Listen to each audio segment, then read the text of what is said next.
Essa é a segunda parte do vídeo sobre sistema cardiovascular. E agora eu vou falar das possíveis falhas que esse sistema pode sofrer. O ataque cardíaco também é conhecido como infarte e também é conhecido como infarte agudo do microcárdio. É um bloqueio de fluxo sanguíneo para o músculo cardíaco causado por um coágulo, é uma coisa comum, requer diagnóstico médico, requer exames laboratoriais ou de imagens. O tratamento é feito com auxílio médico e é uma doença de curto prazo. O ataque cardíaco é uma emergência médica que acontece quando um coágulo bloqueia o fluxo sanguíneo para o coração. E sem sangue, o tecido perde oxigênio e acaba morrendo. Os sintomas são a sensação de dor no peito, no pescoço, nas costas ou até nos braços. E também fadiga, tontura, batimento cardíaco normal e ansiedade. O tratamento pode ser feito com remédios como, por exemplo, o ativador de plasminogênio tecidual, que rompe os coágulos, e também tem o anticoagulante, que impede que novos coágulos se formem, também dissolve os coágulos existentes, o beta-bloqueador, que retarda a frequência cardíaca e diminui a pressão arterial, a estaína, que diminui a produção do colesterol ruim. Também podem ser usados procedimentos médicos, como por exemplo o stent coronário, que é um tubo colocado nas artérias do coração para mantê-las abertas, o cateterismo cardíaco, que é um tubo longo que é levado pelos vasos sanguíneos até o coração, e também a angioplastia, que vou mostrar agora na imagem a seguir. A angioplastia é a desobstrução das artérias, inflando um balão dentro delas e amassando a gordura contra a parede da artéria e também tem a angioplastia coronária, que é a mesma coisa, só que ela deixa o endoprótese aberto para que a artéria continue aberta. Tem também tratamentos como a reabilitação cardíaca, que é um programa supervisionado que pode incluir exercício, mudança de estilo de vida, educação e apoio emocional para pessoas com problemas cardíacos.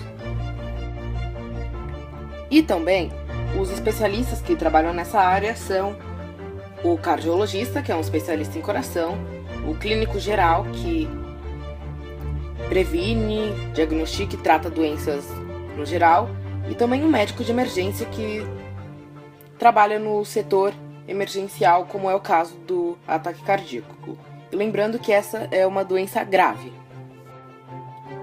A arteriosclerose é o acúmulo de gorduras, colesterol e outras coisas nas paredes das artérias. É uma doença muito comum. Tem tratamentos que podem ajudar, mas não tem cura. Precisa de um diagnóstico médico e é uma doença crônica que vai durar anos ou sua vida inteira. O acúmulo das placas de colesterol na parede das artérias causa obstrução do fluxo sanguíneo e as placas podem romper e provocar a oclusão aguda da artéria por meio de coágulos. A arteriosclerose não apresenta nenhum sintoma até a ruptura das placas, causando a oclusão da artéria por meio dos coágulos, ou quando o acúmulo de colesterol é tão grave que chega ao ponto de obstruir o fluxo sanguíneo. Nesses dois casos, os sintomas começam a aparecer.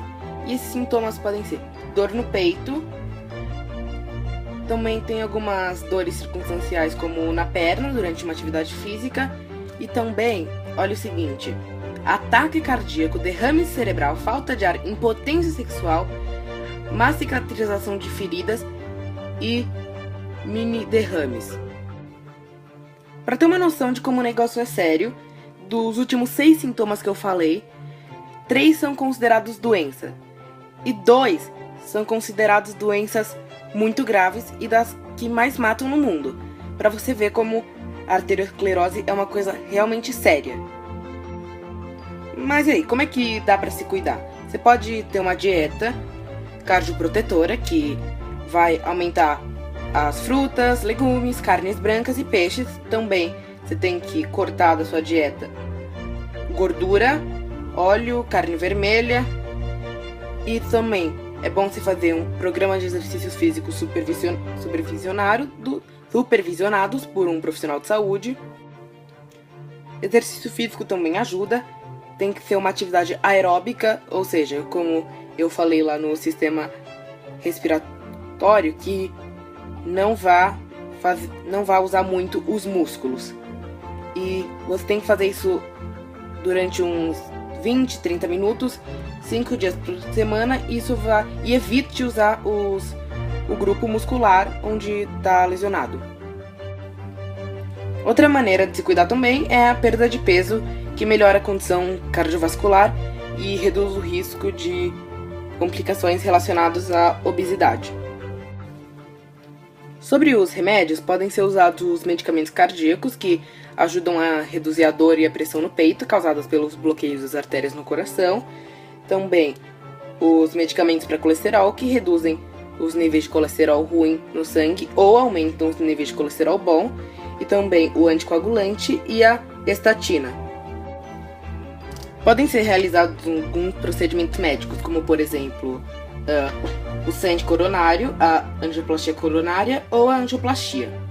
E podem ser feitas cirurgias como a ponte de Stetna, que restaura o fluxo sanguíneo para o coração usando uma artéria ou veia que seja saudável para ignorar aquela artéria que esteja bloqueada. Os especialistas de saúde a serem consultados são um cardiologista, um clínico geral ou um cirurgião vascular que é especialista em cirurgias do sistema vascular. Varize, que também é conhecida como varizes, são veias distorcidas e dilatadas que aparecem principalmente nas pernas e também nos pés. É muito comum, o tratamento pode ajudar, mas essa doença não tem cura e é diagnosticável pela própria pessoa. É crônico, então pode durar uma vida inteira ou anos. E assim, as varizes, elas costumam ser benignas, as causas são desconhecidas e não tem sintoma, e as varizes são mais uma preocupação estética. Vocês podem olhar ali em cima como a perna fica feia. E em alguns casos elas podem provocar dor ou desconforto e sinalizam um problema circulatório subjacente.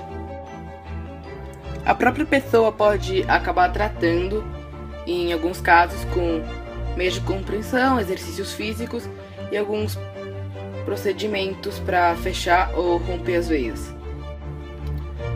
Podem ser instalados alguns dispositivos, como a atadura elástica, que são ligaduras elásticas para enfaixar e mobilizar os membros que sofreram com as varizes, e fornece também suporte e compreensão durante a recuperação. Também as meias elásticas, que elas comprimem o sangue das pernas para evitar o inchaço e a formação de coágulos sanguíneos. Outro problema também que pode acontecer por causa da variz é o refluxo sanguíneo. Como vocês podem observar, que a válvula não funciona direito e o sangue acaba voltando. A própria pessoa pode se cuidar também fazendo exercícios físicos aeróbicos 5 dias por semana por uns 20 ou 30 minutos, e também tem que evitar usar a articulação ou grupo muscular lesionado. E também a perda de peso ajuda a reduzir o risco de complicações relacionadas à obesidade. Também podem ser usados alguns procedimentos médicos, como por exemplo a ablação, que é a remoção do tecido usando laser e ondas de frequência, ultrassons focalizando, ou também calor ou frio. Também pode ser usado a escleroterapia, que é uma injeção de solução salina em vasos sanguíneos ou tecidos anormais que destroem eles e fazem eles desaparecerem. Também pode ser usada a ablação por radiofrequência, que é a remoção do tecido usando o calor de uma corrente elétrica produzida por uma onda de rádio. E também a flebectomia ambulatorial, que é a remoção das veias superficiais por meio de pequenas fendas na perna, realizando como um procedimento ambulatorial. Também pode ser realizada uma cirurgia para tirar as veias que foram dilatadas e retorcidas. E também eles retiram elas do corpo por pequenos cortes. E os especialistas a serem consultados são um cirurgião vascular e um clínico geral. Acidente vascular cerebral, também chamado de derrame cerebral, é muito comum. E o que é? São danos nos cérebros que são causados pela interrupção do fornecimento de sangue. Requer um diagnóstico médico, exames laboratoriais e não tem cura, e é considerado uma emergência médica. Os sintomas podem ser dificuldade para andar, falar, compreender coisas, bem como a paralisia ou dormência do rosto, do braço e também da perna. E é importante que, se você veja alguém com esses sintomas, que você ligue para emergência urgentemente, porque é extremamente sério isso, e em questão assim de ligar ou não ligar, dezenas de minutos podem fazer a diferença entre a pessoa viver ou morrer, ou entre um dano cerebral permanente e a possibilidade de se recuperar. Tem dois tipos de AVC, o AVC isquêmico e o AVC hemorrágico. O AVC isquêmico é a formação de um coágulo no cérebro, num vaso sanguíneo do cérebro, que impede o fluxo sanguíneo e faz com que áreas do cérebro não recebam oxigênio, assim elas param de funcionar com a morte dos tecidos. O AVC hemorrágico é quando um vaso sanguíneo do cérebro se rompe e o lugar que era para receber o sangue não recebe. E, além disso, o sangue ainda se espalha pelo cérebro, causando danos a uma área além daquela que era para receber o sangue, também causa danos porque inundou outras áreas do cérebro. O tratamento ele busca minimizar os danos no cérebro e também limitar as complicações e também prevenir mais acidentes vasculares cerebrais como esse.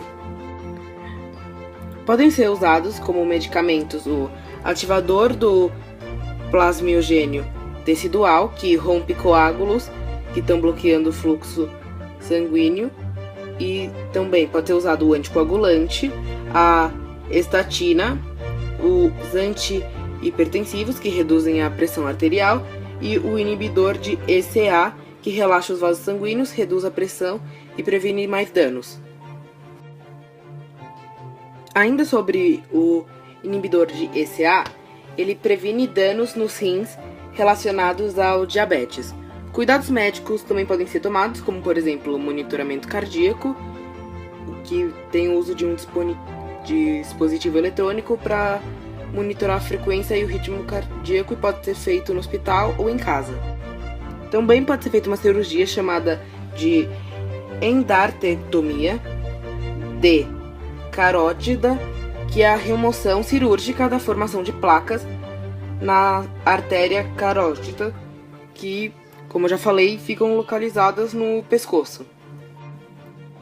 Podem ser feitos tratamentos como a fonoaudiologia, que faz a sua reabilitação vocal, a reabilitação neuropsicológica, que readapta o raciocínio para melhorar o funcionamento físico e mental depois do AVC. Também tem a terapia ocupacional, que melhora a vida diária e as habilidades de trabalho dos pacientes, reabilitação pós-derrame, onde o paciente reaprende as habilidades prejudicadas durante o AVC, como por exemplo andar e falar. Também tem a fisioterapia, que ajuda a restaurar a força muscular por meio de exercícios. E os profissionais de saúde tem uma forma de prevenção. Como prevenção, você pode não fumar, e você também pode fazer um exercício físico aeróbico, mais ou menos 30 a 20 minutos por dia, uns 5 dias por semana, e evitar usar as articulações e músculos que estão lesionados. Os especialistas de saúde que podem ser consultados são um neurologista, que trata do sistema nervoso, um neurocirurgião, que é especialista em cirurgias do sistema nervoso, um médico de emergência, ou também um fisiatra, que restaura a função e qualidade de vida nesse caso de pessoas que sofreram um acidente vascular cerebral.